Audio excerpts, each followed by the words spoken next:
যে বাঙালিদের উপর অত্যাচার উপরে প্রস্তাব সেই প্রস্তাবের আলোচনায় তুলকালাম হয়েছে গতকাল বিধানসভা। সেই বিধানসভা তুলকালাম হওয়ার পর আজ স্পিকার বিমান বন্দ্যোপাধ্যায় রয়েছেন আমার সঙ্গে। আমি কথা বলবো তার সঙ্গে। স্যার, সিএনএ স্বাগত আপনাকে।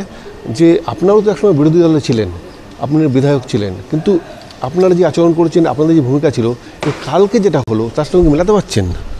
দেখুন, কালকে যে আচরণ হয়েছে সেটা একটা অনভিপ্রেত। এই ধরনের আচরণ আমরা কেউই প্রত্যাশা করি না, এবং মাননীয় মুখ্যমন্ত্রী বক্তব্য রাখবেন তাকে এইভাবে ইন্টারাপ্ট করে এটাও আমরা দেখিনি।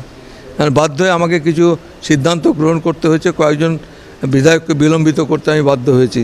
সেটা আইনি আমাকে রুল বুকে আমাকে পারমিট করেছে, ওই জন্য আমি রুল বুকের মধ্যে থেকেই যা করার করেছি।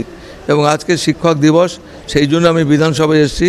আপনারা দেখছেন প্রত্যেক মনীষীদের জন্মদিনে আমরা ছোট্ট করে অনুষ্ঠান করি, তাদের শ্রদ্ধা জ্ঞাপন করি।